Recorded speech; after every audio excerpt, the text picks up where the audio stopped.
بسم اللہ الرحمن الرحیم۔ خالد بن ولید رضی اللہ تعالیٰ عنہ ایک ایسے صحابہ رسول کی داستان ہے جس نے اسلام قبول کیا تو آپ جناب حضور اکرم صلی اللہ علیہ وآلہ وسلم نے سیف اللہ یعنی اللہ کی تلوار کے خطاب سے نوازا۔ آپ چند ہزار مجاہدین اسلام کے ساتھ نکلے اور لاکھوں کی دشمن فوج کا مقابلہ کر کے اسلام کا پرچم کریا کریا نگر نگر سر بلند کیا۔ آپ کے نام سے اسلام دشمن قوتیں گھبرا جایا کرتی تھی۔ آپ جس ملک پر بھی حملہ کرتے وہاں فوجیں دوڑ جایا کرتی تھی۔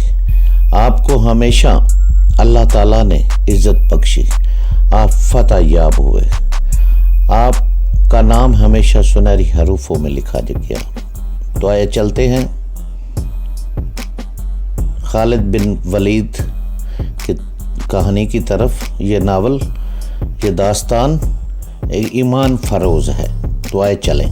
خالد بن ولید رضی اللہ عنہ، قسط نمبر 127 127۔ زرار بن الارض کو در عقاب کے قریب پہاڑی علاقے میں 5000 سواروں کے ساتھ پہنچنا تھا۔ وہ جگہ دمشق سے کم و بیش 20 میل دور تھی۔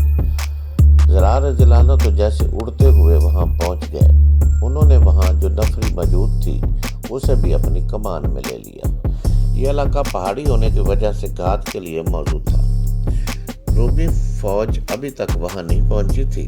زرار رضی اللہ عنہ نے بڑی تیز سے اپنی تمام نفری کو گھات میں چھپا دیا۔ اس کے ساتھ ہی اس روز کا سورج غروب ہو گیا۔ زرار رضی اللہ عنہ نے سنتری اور اس عہد کے ساتھ مقرر کیے کہ وہ ٹیکریوں اور چٹانوں کے اوپر چلے جائیں، باہر نہ جائیں۔ پوری احتیاط کی جا رہی تھی کہ دشمن کو گھات کا پتہ نہ چلے۔ رات گزر گئی، صبح طلوع ہوئی اور اس سے تھوڑی ہی دیر بعد دشمن کی فوج آ گئی اور صحیح معنوں میں فوج تھی۔ نفری زیادہ، تنظیم نہایت اچھی۔ دیکھا گیا کہ اس فوج کے ساتھ بے شمار گھوڑا گاڑیاں تھیں جو سامان سے لدی ہوئی تھی، اور اونٹوں کی تعداد بھی بے حساب تھی جن پر بوریاں لدی ہوئی تھی۔ یہ بعد میں پتہ چلا تھا کہ یہ سامان خرد و نوش تھا جو دمشق جا رہا تھا۔ خالد رضی اللہ عنہ دمشق کے اندر کی اس صورتحال سے بے خبر تھے کہ رومیوں نے کہ دمشق کا دفاع تو بڑا اچھا کیا تھا، لیکن شہر میں رسد و خوراک کی اتنی کمی تھی کہ 10 دنوں کے محاصرے میں ہی شہری ہر چیز کی قلت محسوس کرنے لگے تھے۔ ہرکل کو اطلاع مل چکی تھی۔ اس نے کمک بھیجی اور اس کے ساتھ خوراک کا ذخیرہ بھی بھیج دیا تھا۔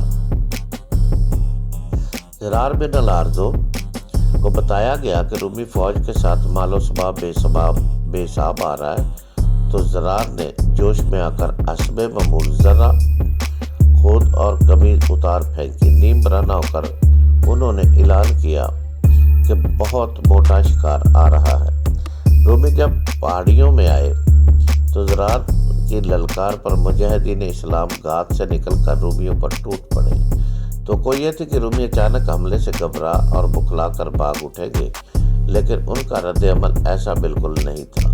انہوں نے یہ چال چلی کہ پیچھے ہٹنے لگے اور وہ عقاب کے قریب اس جگہ جا رکے جو ہموار میدان تھا، اور یہ پہاڑ کی ندی تھی، پہاڑی کی بلندی تھی۔ انہوں نے سامان کی گاڑیاں پیچھے بھیج دی اور ان کے پیچھے فوج آگے آ گئی۔ ان کی تعداد مسلمانوں سے دگنی تھی، اور ان کے انداز سے صاف پتہ چلتا تھا کہ مسلمانوں کا یہ حملہ ان کے لیے غیر متوقع نہ تھا۔ وہ اس کے لیے تیار تھے۔ انہوں نے قدم جما لیے۔ زرار بن الارض نے دشمن کو اس کیفیت میں دیکھا کہ اس نے نہ صرف یہ حملہ روک لیا ہے بلکہ وہ سامنے سے بھی اور دائیں بائیں سے بھی حملے کر رہا ہے۔ مسلمانوں کا جوش و خروش کم نہ تھا، لیکن رومی جس منظم انداز سے لڑ رہے تھے اس سے یہی ایک خطرہ نظر آنے لگا تھا کہ وہ مسلمانوں کو بھگا کر اور کاٹ کر آگے نکل جائیں گے۔ زرار کو خالد رضی اللہ عنہ نے جس حرکت سے منع کیا تھا انہوں نے وہی حرکت کی۔ پہلے تو وہ منظم طور پر رومیوں پر حملے کراتے رہے، لیکن دیکھا کہ رومی پیچھے ہٹنے کی بجائے چڑھے آ رہے ہیں تو زرار جوش میں آ گئے اور چند ایک مجاہدین کو ساتھ لے کر رومیوں پر ٹوٹ پڑے۔ انہوں نے اپنی مخصوص جرأت اور شجاعت کا مظاہرہ کیا۔ جو رومی ان کے سامنے آیا وہ کٹ کر گرا اور اس طرح وہ اندھا دھند بہت آگے نکل گئے۔ یہ ہے برہنہ جنگجو۔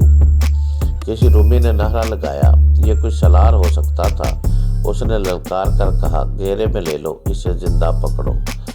زرار نیم برہنہ ہو کر لڑنے اور دشمن کو ہر میدان ایران کو نقصان پہنچانے میں اتنا مشہور ہو گئے تھے کہ انطاکیہ تک ان کی شجاعت کے چرچے پہنچ گئے تھے۔ رومیوں نے اس نیم جگہ جنگجو کو پہچان لیا۔ زرار کے دائیں بائیں ایک تیر لگ چکا تھا، دائیں بازو میں ایک تیر لگ چکا تھا۔ مورخوں نے لکھا ہے کہ زرار کے جسم پر 2 زخم اور بھی تھے۔ بہرحال ان کے بازو میں تیر اترنے پر سب متفق ہیں۔ زرار نے تیر کھینچ کر بازو سے نکال پھینکا۔ تیر نکالنا بڑا ہی اذیت ناک ہوتا ہے، وہاں سے گوشت باہر نکل آتا ہے۔ لیکن زرار بن لارزو عاشق رسول تھے، وہ تو جیسے اپنے جسم اور اپنی جان سے دست بردار ہو گئے تھے۔ یہ تیر اور تلواریں تو جیسے ان کا کچھ نہیں بگاڑ سکتی تھی۔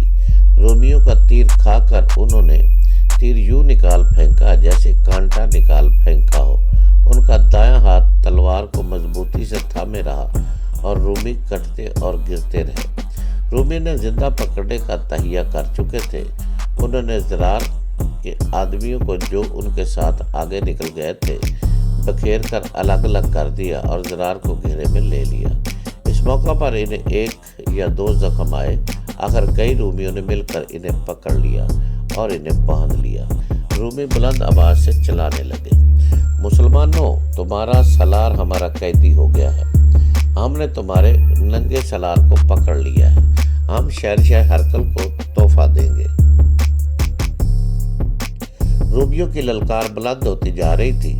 وہ ٹھیک کہتے تھے۔ شہنشاہ ہرقل کے لیے زرار رضی اللہ عنہ سے بڑھ کر اور کوئی تحفہ اچھا نہیں ہو سکتا تھا۔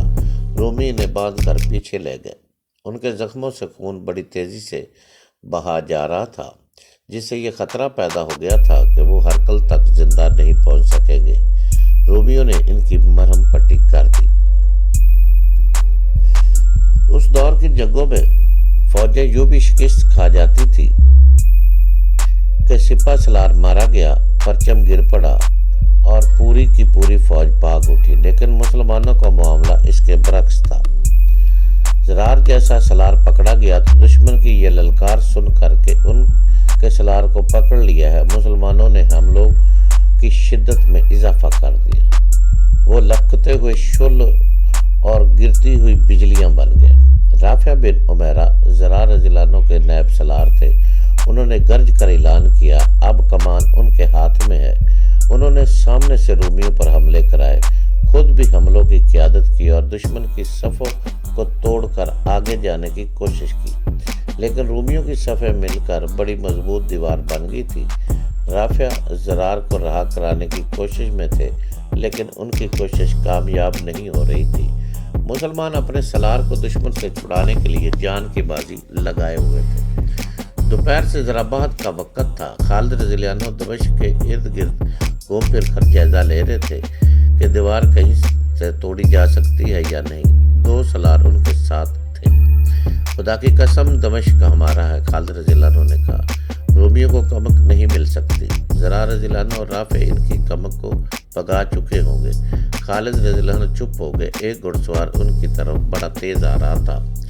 قاصد معلوم ہوتا ہے، خالد رضی اللہ عنہ نے کہا اور گھوڑے کو ایڑ لگا کر اس کی طرف بڑھے۔ سالار اعلیٰ، گھڑ سوار نے گھوڑا ان کے قریب روک کر کہا۔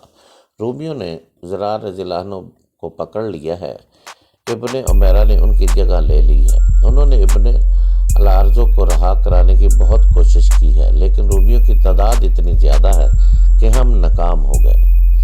ابن عمیرہ نے مجھے اس پیغام کے ساتھ بھیجا ہے کہ کمک کے بغیر ہم رومیوں کو نہیں روک سکیں گے۔ کیا میں نے اسے منع نہیں کیا تھا کہ اپنے آپ کو قابو میں رکھنا؟ خالد رضی اللہ عنہ نے برہم کر کہا، رومی ہمارے اتنے قیمتی سالار کو نہیں لے جا سکتے۔ خالد رضی اللہ عنہ نے تمام سالاروں کو بلایا اور انہیں زرار کی گرفتاری اور ان کے بارے میں تمام باتیں بتائی۔ رومیوں کے سامنے مسلمانوں کی کمزور حالت کے متعلق بھی بتایا۔ میں خود ابن عمیرہ کی مدد کے لیے جانا چاہتا ہوں، خالد رضی اللہ عنہ نے کہا، لیکن معاشرہ کمزور ہو جائے گا، رومی باہر آ کر تم پر حملہ کر دیں گے، ہماری نفری پہلے سے کم رہ گئی ہے، اگر میں نہیں جاتا اور میں کمک نہیں بھیجتا تو ہمارے 5-6 ہزار سوار مارے جائیں گے اور رومیوں کی کمک سیدھی یہاں آ کر ہلہ بول دے گی۔ رافع کی مدد کو پہنچنا اور رومیوں کی کمک کو روکنا زیادہ ضروری ہے، ابو عبیدہ رضی اللہ عنہ نے کہا۔ ابن ولید، تو سمجھتا ہے کہ تیرا جانا ضروری ہے تو ابھی چلا جا، ہمیں اور دمشق کے معاشرے کو اللہ پر چھوڑ، رومیوں کو باہر آ کر حملہ کرنے دے، وہ زندہ نہیں جا سکیں گے۔ دوسرے سالاروں نے ابو عبیدہ رضی اللہ عنہ کی تائید کر کے خالد رضی اللہ عنہ کو یقین دلایا کہ ان کی نفری کم ہو گئی تو بھی وہ معاشرے کو درم برم نہیں ہونے دیں گے۔ اگر مجھے جانا ہی ہے تو میں فوراً نہیں جاؤں گا، خالد رضی اللہ عنہ نے کہا، میں ایسے وقت یہاں سے سواروں کو ساتھ لے کر نکلوں گا جب دشمن ہمیں نہیں دیکھ سکے گا۔ ابو عبیدہ رضی اللہ عنہ میری جگہ لے لے، میں آدھی رات کے بعد 4000 سوار لے کر نکل جاؤں گا۔ تم سب پر اللہ کی سلامتی ہو، اللہ تمہارا حامی و ناصر ہو۔ 4000 سواروں کو تیاری کی حالت میں الگ کر دو اور انہیں بتا دو کہ آدھی رات کے بعد روانہ ہونا ہے۔ بیت الحکم وہ بیش 20 میل دور تھا، سورج غروب ہونے تک وہاں رومی اور مسلمانوں کی لڑائی ہوتی رہی۔ رافع بن عمیرہ نے شام تاریخ ہونے کے بعد بھی مجاہدین کو رومیوں کے عقب میں پہاڑیوں کے درمیان سے گزار کر بھیجا، مگر ہر ٹولی ناکام واپس آئی۔ جو وقت گزرتا جا رہا تھا، زرار رضی اللہ عنہ موت کے قریب تر ہوتا جا رہا تھا۔ رافع نے کئی بار کہا، اللہ کرے وہ زندہ ہو، اللہ اسے زندہ رکھے، ہم اسے چھڑا لیں گے، ضرور چھڑا لیں گے۔ رات گزر گئی، صبح کا اجالا ابھی پوری طرح نہیں نکھرا تھا کہ خالد رضی اللہ عنہ 4000 سواروں کے ساتھ رافع کے پاس پہنچے۔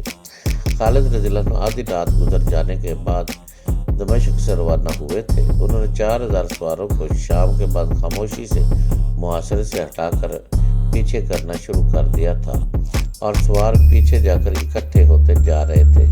یہ جگہ دمشق سے ذرا دور تھی۔ خالد رضی اللہ عنہ انہیں ساتھ لے کر روانہ ہوئے تو شہر میں معصور رومیوں کو خبر تک نہ ہوئی۔